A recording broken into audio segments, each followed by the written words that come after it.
Ternyata begini, hikmah di balik tradisi mudik lebaran.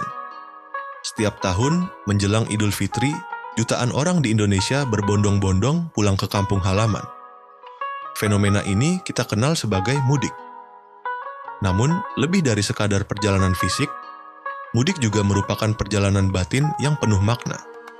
Secara bahasa, mudik berasal dari istilah Jawa mulidisik, yang berarti pulang duluan atau kembali ke kampung halaman.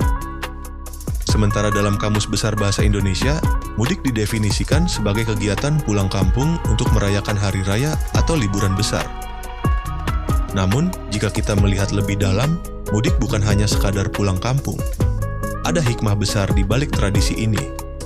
Menyambung silaturahmi dan meraih keberkahan mudik menjadi momentum untuk mempererat kembali tali silaturahmi yang mungkin sempat renggang akibat kesibukan sehari-hari. Dalam Islam, menjaga hubungan kekeluargaan sangat dianjurkan.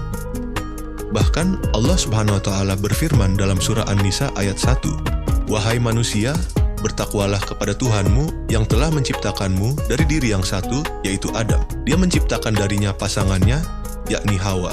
Dari keduanya, Allah memperkembangbiakkan laki-laki dan perempuan dalam jumlah yang banyak. Bertakwalah kepada Allah yang dengan namanya kamu saling meminta, dan peliharalah hubungan kekeluargaan. Sesungguhnya Allah selalu menjaga serta mengawasimu."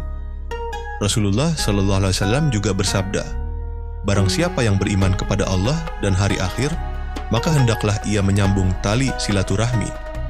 Dengan demikian, mudik bukan sekadar perjalanan fisik, tetapi juga perjalanan hati untuk kembali menghubungkan kasih sayang di antara keluarga dan kerabat. Dampak sosial dan ekonomi. Selain mempererat hubungan keluarga, mudik juga memberikan dampak besar bagi perekonomian. Beberapa sektor yang merasakan manfaatnya antara lain transportasi, di mana penjualan tiket bus, kereta, dan pesawat melonjak drastis. Perdagangan yang mengalami peningkatan karena banyaknya pemudik yang membeli oleh-oleh dan kebutuhan lebaran. Kuliner, di mana restoran dan warung makan di jalur mudik selalu ramai pembeli.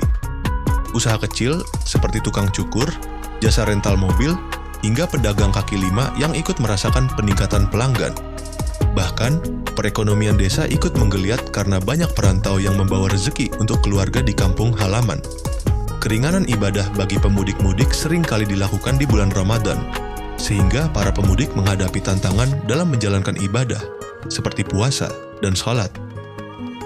Namun, Islam memberikan rukhsah atau keringanan bagi para musafir, seperti mengqashar sholat, yaitu meringkas sholat 4 rakaat menjadi 2 rakaat.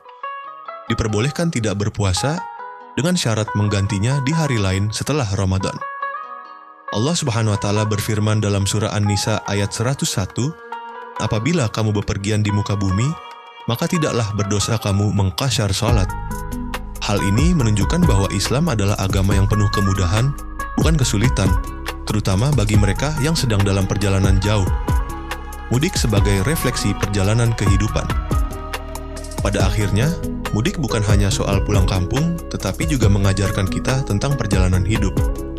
Seperti halnya kita mempersiapkan mudik dengan membeli tiket, membawa bekal, dan menjaga kondisi fisik, begitu pula seharusnya kita mempersiapkan perjalanan menuju kehidupan yang lebih kekal, yaitu akhirat. Sudahkah kita memiliki bekal amal yang cukup?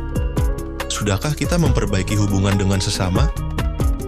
Semoga perjalanan mudik kita bukan hanya sekadar perjalanan fisik, tetapi juga menjadi perjalanan spiritual yang semakin mendekatkan kita kepada Allah Subhanahu wa Ta'ala.